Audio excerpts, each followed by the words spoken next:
नमस्कार,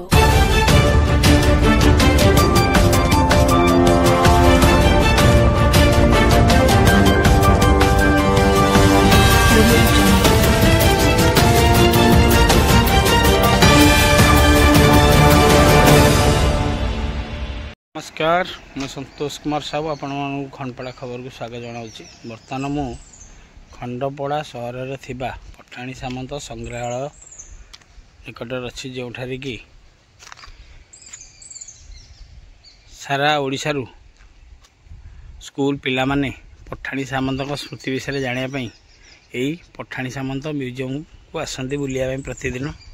किंतु यही म्यूजियम रो परिसर किभली अच्छे आप देखते यहाँ हूँ आमर मुख्य प्रवेश द्वार। म्यूजियम को जावाक प्रथम रास्ता ता भीतर किभली कूढ़ कूढ़ अलिया गदा रही आपण मैंने देखु। एठारे यार परिवेश आप देखु जहाँ जना पड़ी मास मास धरी यह आदौ सफा होना जार चित्र आपण देखु वीडियो माध्यम किभली अलिया आवर्जन यह भर्ती हो रही।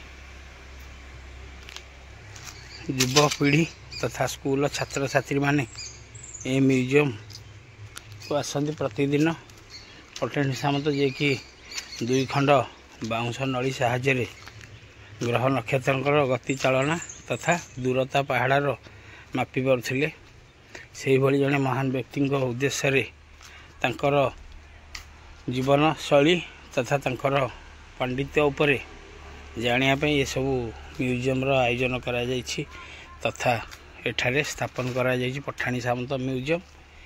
एबे नूतन सरकार बीजेपी सरकार तथा मुख्यमंत्री मोहन माझी घोषणा करिसेंती 6 कोटी टंका ठारे 6 कोटी टंका व्यय एठारे पठाणी सामंत प्लानेटोरियम तैयारी कराଯିବ ଏବଂ साइंस पार्क एभली बहुत गुड़िए उन्नतिमूलक कार्यपाई कोटी कोटी टंका अनुदान राशि घोषणा करा जायछि तथा प्रस्ताव मध्य दिया जायछि। किंतु एठा को जो पिला माने आसुछंती से माने कोन शिखिबे आपण माने निजे देखंत। एठारे कर्मचारी पोस्टिंग अछंती, बहु कर्मचारी पोस्टिंग अछंती यार रक्षणाबेक्षण करिया पई, किंतु यार आदौ रक्षणाबेक्षण करा जाउनी। जा फल देखंतु किभली कूढ़ कूढ़ अलिया एठारे गदा रही यार परिवेश को किभली दूषित करुच्ची आपण माने निजे देखंतु। एठाकू पर्यटक आसिले नाक देखुछंती तथा जो बाहर सारा ओडिशा रो पिला माने एठाकू आसुछंती पठाणी सामंतक विषय किछि जानिया पई म्यूजियम को। यही परिवेश देखि कोन तांका मन भितर चिंता धारा आसुथबो आपण माने अनुमान करंतु। गोटे पटे सरकार कोटी कोटी टंका खर्च करी पठाणी सामंत नाम को आहुरी उच्चा करिया को चेष्टा करथिया बेले जहाँ किछि अछि तांको उद्देश्य रे ताहार किभली व्यवहार करा जी आपण माने निजे देखंतु। एई परिवेश रे शहर एटा 13 नंबर वार्ड स्थित उमादेवी मंदिर निकट रे संग्रहालयटी अवस्थित। देखो पठाणी सामंत स्टैच्यू एठारे अच्छी देखो जे कि महामहोपाध्याय सामंत चंद्रशेखर नाम परिचित तांकर मुक्ति उद्देश्य जो म्यूजियम सार्वजनीन पई करा जायछि ताहाकू किभली रक्षणाबेक्षण करा जाउछि वीडियो माध्यम आपण माने देखंतु। यार चतुर्पार्श्व देखते आपने किभली कूढ़ कूढ़ अलिया गदा ही रही।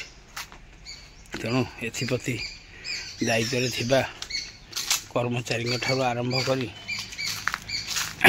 एनएसी कर्तृपक्ष तथा स्थानीय विधायक इंजीनियर दुष्मंत कुमार स्वाई तांकर प्रचेष्टा चालू रही किभली एठारे नूतन प्लानेटोरियम एवं साइंस पार्क निर्माण करा जिवो। किंतु एभली परिवेश जोगु यह किभली सम्मान हराउची माने निजे देखंतु। एठी गोटे छोट पार्क टाइप रो करा जायछि।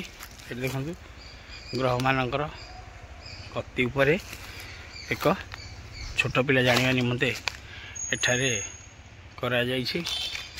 ଏଠାରେ ବସିବାକୁ ସୁବିଧା କରାଯାଇଥିଲେ ମଧ୍ୟ ଏହା ଆଦୌ ବସିବା ଉପଯୋଗୀ ନୁହଁ। ଏଠାରେ ଦେଖନ୍ତୁ ଉଇ ହୁଙ୍କା ମାଡ଼ି ବସିଲାଣି, କିନ୍ତୁ ଏହାର ଆଦୌ ଦେଖନ୍ତୁ ଯେଉଁ ପ୍ରକାର ଅଳିଆ ଗଦା ହେଇଛି, ଯାହା ମନେ ରହୁଛି ଏଇଟା ମାସ ମାସ ଧରି ଏହାକୁ ସଫା କରାଯାଉନାହିଁ। ଦେଖନ୍ତୁ ସମ୍ପୂର୍ଣ୍ଣ ଅବହେଳିତ ଅବସ୍ଥାରେ ବର୍ତ୍ତମାନ ଖଣ୍ଡପଡ଼ା ପଠାଣି ସାମନ୍ତ ସଂଗ୍ରହାଳୟ କହିଲେ ଚଳିବ। ତେଣୁ ଏଇ ଯେଉଁ ସରକାରଙ୍କର ଅନୁଦାନ ଦ୍ୱାରା ଖଣ୍ଡପଡ଼ାର ନାମ ଆହୁରି କେମିତି ଉପରକୁ ଯିବ, ସେଥିରେ ମଧ୍ୟ ଯେଉଁ ପ୍ରଚେଷ୍ଟା ଜାରି ରହୁଛି, ଏହାକୁ ସମ୍ପୂର୍ଣ୍ଣ ଭାବେ ମିସ୍ ୟୁଟିଲାଇଜ୍ କରାଯାଉଛି। ଏ ଯୋଗୁଁ ଦେଖନ୍ତୁ ଏଠାରେ ଗୋଟେ ପ୍ରବେଶ ଦ୍ୱାରରେ ବସିବା ପାଇଁ ଗୋଟେ ଚେୟାର ବ୍ୟବସ୍ଥା ହୋଇଥିଲା, ଯାଇକି ବର୍ତ୍ତମାନ ଭାଙ୍ଗିଗଲାଣି। ଏଥିପ୍ରତି ଦୃଷ୍ଟି ଯାଉନାହିଁ। ଏ ଆସ୍ତେ ଆସ୍ତେ ସମ୍ପୂର୍ଣ୍ଣ ଭାଙ୍ଗିଯିବା ବସିଲାଣି। ଏଠାରେ କୌଣସି ଏକ ରୁମ୍ କରାଯାଇଥିଲା, ଯାହାର କବାଟ ଦ୍ୱାର ଠାରୁ ଆରମ୍ଭ କରି ଖତରା ହୋଇଗଲାଣି। ଉପରେ ଆପଣମାନେ ଦେଖନ୍ତୁ ବୋର୍ଡ଼ ଲାଗିଛି, ଯେଉଁଟାକି ପଠାଣି ସାମନ୍ତ ସଂଗ୍ରହାଳୟ ଇଂଲିଶ ଏବଂ ଓଡ଼ିଆରେ ଲେଖାଯାଇଛି, କିନ୍ତୁ ତା ଅବସ୍ଥା ସମ୍ପୂର୍ଣ୍ଣ ଖରାପ ତଥା ଭାଙ୍ଗି ରୁଜି ଗଲାଣି। ଏଇଭଳି ମ୍ୟୁଜିୟମଟି ଯତ୍ନ ନିଆଯାଉଛି। ତେଣୁ ଏହାକୁ ନିଶ୍ଚିନ୍ତ ରୂପେ ଏହାକୁ ନେଇ ଆଦୌ ଏଇଟା ଶୋଭନୀୟ ନୁହଁ, ଖଣ୍ଡପଡ଼ା ସହର ପାଇଁ ଶୋଭନୀୟ ନୁହଁ। ଆପଣମାନେ ଦେଖନ୍ତୁ, ଆ ଭିତରେ ମୁଁ ଆପଣଙ୍କୁ ଦେଖେଇଲି, ଏଇଟା ବାହାରର ଚିତ୍ର। ଦେଖନ୍ତୁ ସମ୍ପୂର୍ଣ୍ଣ ବର୍ତ୍ତମାନ ଆ ଭିତରେ ଏଠି ଦେଖନ୍ତୁ ପଠାଣି ସାମନ୍ତ ବ୍ୟାଖ୍ୟାନ କେନ୍ଦ୍ର ଭୂମି ପୂଜା ହେଇଥିଲା 2/1/2009 ମସିହା। ମୁଖ୍ୟ ଅତିଥି ନବୀନ ପଟ୍ଟନାୟକ, ମାନ୍ୟବର ମୁଖ୍ୟମନ୍ତ୍ରୀ ଓଡ଼ିଶା, ସମ୍ମାନିତ ଅତିଥି ପର୍ଯ୍ୟଟନ ମନ୍ତ୍ରୀ ଓ ଅବକାରୀର ଦେବୀ ପ୍ରସାଦ ମିଶ୍ର, ପ୍ରସନ୍ନ ପାଟ୍ଟଶାଣୀ, ମାନ୍ୟବର ସାଂସଦ ଏବଂ ସ୍ଥାନୀୟ ବିଧାୟିକା ବିଜୟଲକ୍ଷ୍ମୀ ପଟ୍ଟନାୟକ ଅମଳରେ ଏଇଟା ତିଆରି ହେଇଥିଲା।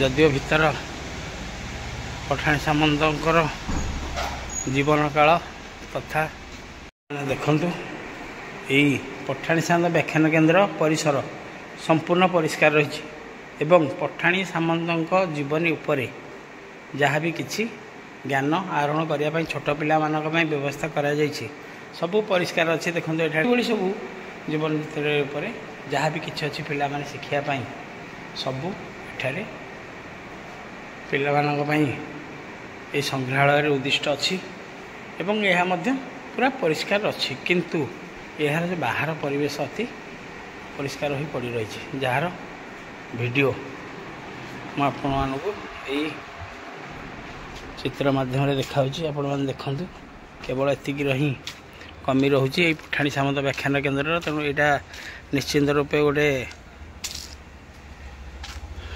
ନିନ୍ଦନୀୟ କଥା। ତେଣୁ ଏଥିପ୍ରତି ଦୃଷ୍ଟି ଦେବା ପାଇଁ ଆମେ ପୁଣି ଥରେ NSC କର୍ତ୍ତୃପକ୍ଷ ଏବଂ ସ୍ଥାନୀୟ ବିଧାୟକ ତଥା ଦାୟିତ୍ୱରେ ଥିବା କର୍ମଚାରୀଙ୍କୁ ଅନୁରୋଧ କରୁଛୁ। ବର୍ତ୍ତମାନ ଏଥିନେଇ ଜଣେ ଭାଇଙ୍କର ପ୍ରତିଜ୍ଞା ଆଜି ଅଛନ୍ତି ଚାର୍ଜରେ, କ'ଣ କହୁଛନ୍ତି ଏଇ ଅପରିଷ୍କାର ହୋଇ ପଡ଼ି ରହିଥିବା ପରିବେଶ ଉପରେ, ଚାଲନ୍ତୁ ଶୁଣିବା। ଭାଇ ଆପଣଙ୍କ ନାଁଟା? ଆପଣ ଏଠାର କର୍ମଚାରୀ ଅଛନ୍ତି ତ? ଏଇ ଯେଉଁ ବାହାର ବର୍ତ୍ତମାନ ସେ ଯେଉଁ ଅପରିଷ୍କାର ରହିଛି, କ'ଣ କହିବେ? ଜଣାପଡ଼ୁଛି ମାସ ମାସ ଧରି ସଫା ହେଉନାହିଁ। ଏଇଟା ତ ଆମର ସୁଇପ୍ କରିଯାଇଥିଲା, ତାକୁ ଡିସଏନ୍ଗେଜ୍ କରାଯାଇଛି, ସେଥିପାଇଁ ଅବ୍ୟବସ୍ଥାରେ। ଏଥିନେଇ କାହାକୁ ଜଣାଇଛନ୍ତି? ବର୍ତ୍ତମାନ ଉଚ୍ଚ କର୍ତ୍ତୃପକ୍ଷଙ୍କୁ ଏ ବିଷୟରେ ଅବଗତ କରାଯାଇଛି। କେତେ ଦିନ ହେଲାଣି ଜଳେଶ ହୋଇ ପଡ଼ିଲାଣି? ଆମର ଜାନୁଆରୀ 1ରୁ ଡିସଏନ୍ଗେଜ୍ କରାଯାଇଛି।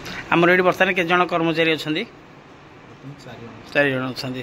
ଯଦି ଏହାର ସଲ୍ୟୁସନ୍ ହୋଇ ଏପରି କ'ଣ ଅପରିଷ୍କାର ହୋଇ ପଡ଼ିଥିବ, ପିଲାମାନେ ଯେଉଁମାନେ ଆସୁଛନ୍ତି ବର୍ତ୍ତମାନ ଏଇ ସଂଗ୍ରହାଳୟ ଦେଖିବା ଉଦ୍ଦେଶ୍ୟରେ, ନିଶ୍ଚିନ୍ତ ଗୋଟେ ପ୍ରବେଶ ଦ୍ୱାରରେ ଏତେ ଅଳିଆ, ଏଇଟା ଆପରେ କ'ଣ କହିବେ? ଏ ବିଷୟରେ ଉଚ୍ଚ କର୍ତ୍ତୃପକ୍ଷଙ୍କୁ ଆମ ତରଫରୁ ଅବଗତ କରାଯାଇଛି, କିନ୍ତୁ ପଦକ୍ଷେପ କିଛି ନିଆଯାଇନି ଏବେ ସୁଦ୍ଧା। ସେ ବିଷୟରେ ମୋ ମତାମତ ଠିକ୍ ଅଛି।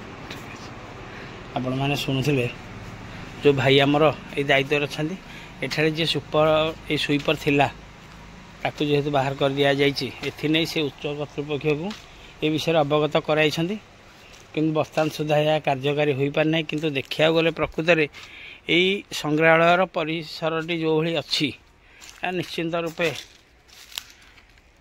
ଅତି ଅପରିଷ୍କାର ହୋଇ ପଡ଼ି ରହିଛି, ଯେଉଁଟାକି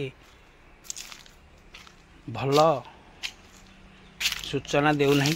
ତେଣୁ ଏଥିପ୍ରତି ଏହା କିପରି ପରିଷ୍କାର ରହିପାରିବ ସେଥିପ୍ରତି ଦୃଷ୍ଟି ଦେବା ପାଇଁ ଏହି ଭିଡ଼ିଓ ମାଧ୍ୟମରେ ଆମେ ଏହି ଦାୟିତ୍ୱରେ ଥିବା ଉପରିସ୍ଥ ଅଧିକାରୀଙ୍କୁ ଅନୁରୋଧ କରୁଛୁ। ଏହା କେବେ ପରିଷ୍କାର ପରିଚ୍ଛନ୍ନରେ ପୁଣି ପଠାଣି ସାମନ୍ତ ସଂଗ୍ରହାଳୟଟି ଦେଖିବାକୁ ମିଳୁଛି, ଦେଖିବାକୁ ବାକି ରହିଲା। ରଖୁଛି, ନମସ୍କାର।